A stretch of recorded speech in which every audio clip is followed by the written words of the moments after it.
भारतीय संस्कृति और धार्मिक ग्रंथों में माता सीता का स्थान अत्यंत पूजनीय है। वाल्मीकि रामायण में महर्षि वाल्मीकि जी ने माता सीता की जन्म कथा विस्तार से बताई है, जो रोचक होने के साथ साथ चमत्कारी भी है। कहते हैं, माता सीता का जन्म माता के गर्भ से नहीं हुआ था, बल्कि वे पृथ्वी की गोद से उत्पन्न हुई थीं। कहा जाता है, जब ऋषि विश्वामित्र भगवान राम और लक्ष्मण जी के साथ मिथिला नगरी पहुंचते हैं, तब मिथिला नगरी के राजा जनक उन्हें अपनी बेटी सीता के जन्म के बारे में बताते हैं। महाराज, हमें तो सीता के जन्म के बारे में सारी बातें पता हैं।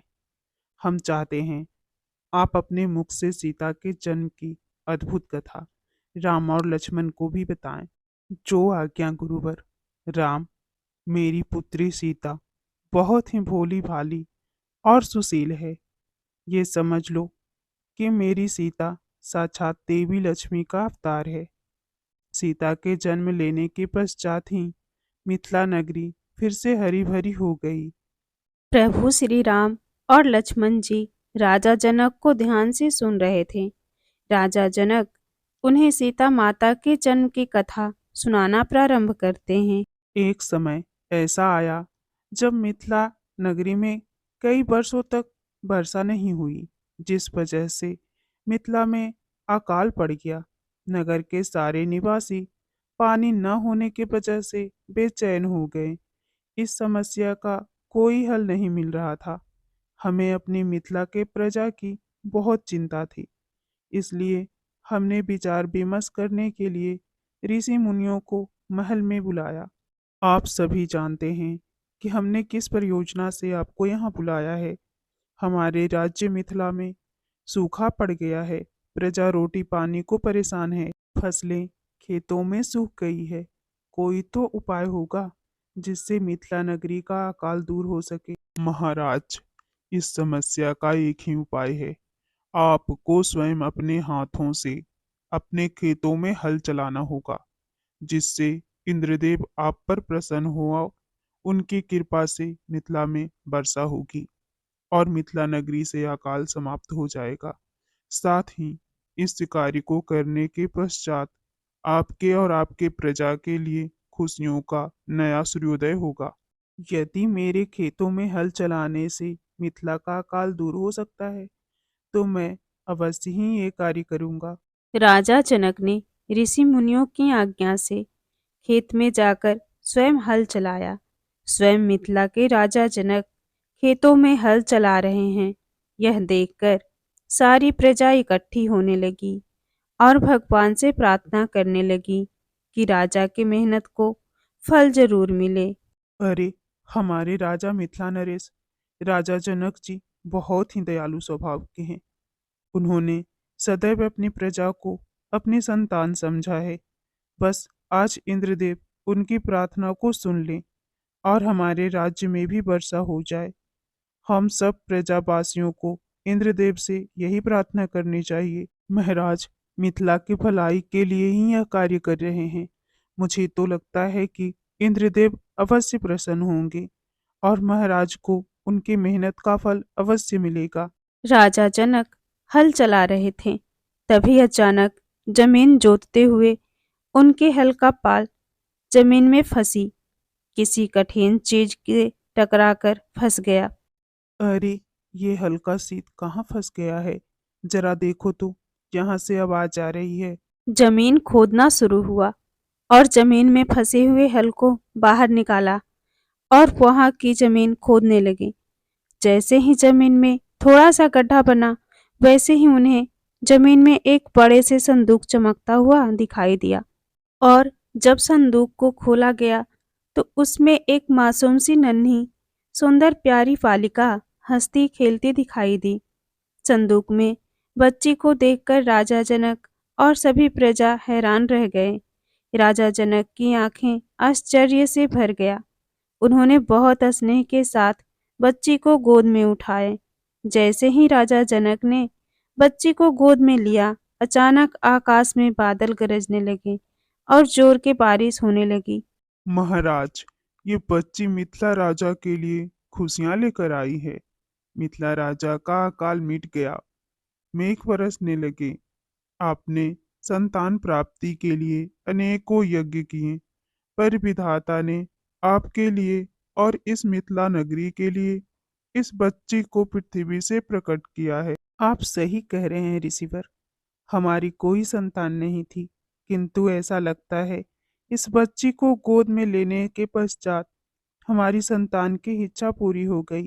हल्के शीत से टकराने की वजह से यह बच्ची आपको प्राप्त हुई है, इसलिए आज से ये बच्ची संपूर्ण जगत में सीता नाम से विख्यात होगी। सीता, पुत्री सीता। पुत्री सीता को जब गोद में लिए महल में प्रवेश करते हैं तो महारानी सुनैना हैरान रह जाती है। और फिर जब राजा जनक देवी सीता को महारानी सुनैना के गोद में देते हैं तो उनकी आंखों में खुशियों के आंसू आ जाते हैं। महारानी सुनैना, ये हमारी पुत्री सीता है। ये हमें धरती की गोद से प्राप्त हुई है। सीता, हमारी पुत्री सीता, इसे गोद में लेकर मेरी ममता जाग गई। कब से मेरी गोद सुनी थी हमारी पुत्री, हमारी राजकुमारी सीता। सीता जी के जन्म की कथा सुनाते सुनाते राजा जनक की आंखों से आंसू बह जाते हैं। राजा जनक चाहते थे कि देवी सीता के स्वयंवर से पहले वो ये बात प्रभु श्री राम को जरूर बताएं। राजा जनक के मुख से सीता जी के जन्म की अद्भुत कथा को सुनकर प्रभु श्री राम मुस्कुरा देते हैं। वो तो स्वयं साक्षात नारायण का अवतार थे, तो उनसे कुछ छिपा नहीं था, किंतु वो मानव का रूप धरकर पृथ्वी पर आए थे। इसलिए कर्तव्यपरायण रहते हुए उन्होंने माता सीता के स्वयंवर में भाग लिया और स्वयंवर की शर्त को जीतकर माता सीता से विवाह किया। धरती से प्रकट होने के कारण माता सीता को भूमिजा नाम से भी जाना जाता है। राजा जनक की पुत्री थी, इसलिए वो जानकी भी कहलाई। मिथिला नगरी के राजकुमारी होने के कारण उन्हें मैथिली भी कहा जाता है। तो दोस्तों, कैसी लगी आपको ये कहानी? अगर कहानी अच्छी लगी हो तो वीडियो को लाइक कीजिए, शेयर कीजिए और अभी तक आपने हमारे इस चैनल अमृत कथा कहानियाँ को सब्सक्राइब नहीं किया है तो सब्सक्राइब जरूर कर लीजिए। धन्यवाद। काशीपुर गांव में रमेश अपनी पत्नी माला के साथ रहता था। उसे मजदूरी करके बहुत थोड़े पैसे मिलते थे, जिससे उसका गुजारा मुश्किल से हो पाता था। रमेश अपनी गरीबी से बहुत परेशान रहता था। उसकी पत्नी माला को भगवान शिव पर बहुत आस्था थी। वो रोजाना भगवान शिव के मंदिर जाकर पूरी श्रद्धा से पूजा करती थी।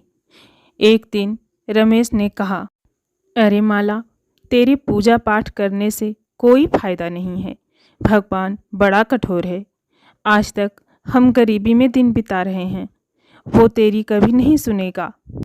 माला ने कहा, मुझे मेरे भोलेनाथ पर पूरा विश्वास है, वो हमारी परेशानियां अवश्य एक दिन दूर करेंगे। रमेश ने कहा, चल देखता हूँ तेरा भगवान तेरी कब सुनता है। अभी काम ढूंढने जा रहा हूँ। माला को भगवान पर पूरा भरोसा था, पर रमेश को भगवान पर बिल्कुल भी विश्वास नहीं था।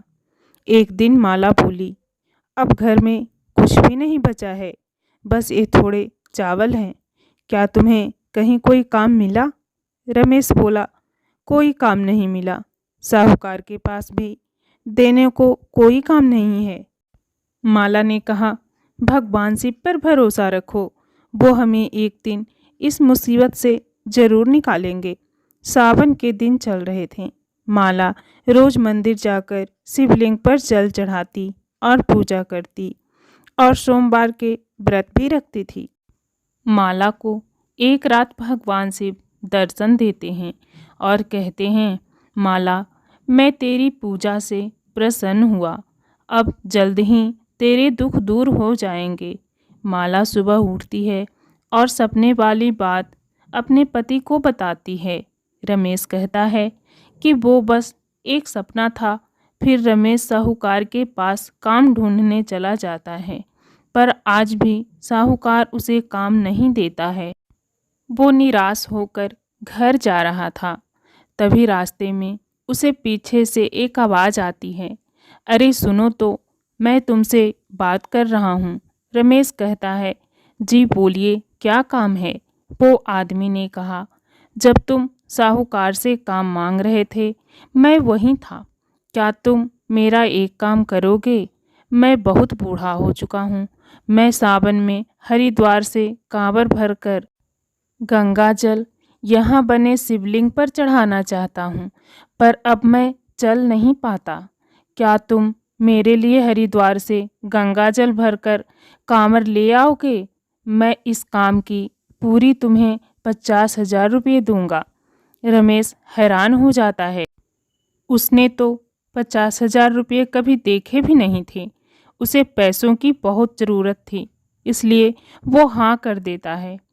आदमी कहता है, ठीक है, ये कुछ पैसे रास्ते के लिए रखो और कल सुबह ही हरिद्वार के लिए निकल जाओ। रमेश घर आकर माला को सारी बात बताता है। माला खुश हो जाती है और रमेश के जाने की तैयारी करती है। रमेश कांवर लेकर निकल जाता है। वो तो इसलिए कांवर लेकर जा रहा था कि उसे इस काम के लिए 50,000 रुपये मिल रहे थे। वो हरिद्वार पहुंचता है और गंगा जल भर लेता है। वापस आते वक्त उसे एक आवाज़ सुनाई देता है, कोई पानी पिला दो, मैं अंधा हूँ, मुझे बहुत प्यास लगी है। रमेश आवाज़ सुनकर रुक जाता है। वो कहता है, मेरे पास पीने का पानी नहीं है, बस ये गंगा जल है। अगर मैं ये जल इन्हें पिला दूंगा तो उन बूढ़े बाबा से क्या कहूँगा, पर इन्हें प्यासा भी नहीं छोड़ सकता। मैं इन्हें जल पिला देता हूँ और वो बूढ़े बाबा को कह दूंगा कि मैं जल नहीं ला पाया, लगता है मेरे किस्मत में पैसे नहीं थे। और रमेश सारा जल वो प्यासे आदमी को पिला देता है। वो प्यासा आदमी जल पीकर बहुत खुश हो जाता है और रमेश को एक पोटली देकर कहता है कि ये लो, इसे घर जाकर खोलना और देखना माला तुम्हारा इंतजार कर रही होगी। रमेश घर की तरफ निकल जाता है और गांव में पहुंचकर उस बूढ़े आदमी को ढूंढता है, पर वो बूढ़ा आदमी उसे कहीं नहीं मिलता। फिर वो साहूकार के पास जाकर कहता है कि जब मैं आपसे काम मांगने आया था तो वहाँ एक बूढ़े बाबा थे, क्या आप बता सकते हैं कि वो कहाँ हैं? साहूकार कहता है, ऐसा कोई बूढ़ा आदमी कभी उसके दुकान पर नहीं आया। रमेश हैरान हो जाता है और घर आकर सारी बात माला को बताता है। तो दोनों मिलकर उस पोटली को खोलते हैं और देखते हैं उसमें पूरे 50,000 रुपये होते हैं। वो दोनों ये देखकर हैरान हो जाते हैं। उसे याद आता है कि उस बूढ़े आदमी को मेरी पत्नी माला का नाम कैसे पता था। वो समझ जाते हैं कि ये सब भगवान शंकर का ही चमत्कार है और ये सब खेल भोले बाबा का रचाया हुआ है। जय भोले बाबा की। तो दोस्तों, कैसी लगी आपको ये कहानी अच्छी लगी हो तो वीडियो को लाइक कीजिए, शेयर कीजिए और अभी तक आपने हमारे चैनल को सब्सक्राइब नहीं किया है तो सब्सक्राइब जरूर कर लीजिए और कमेंट बॉक्स में ओम नमः शिवाय जरूर लिखिए। धन्यवाद।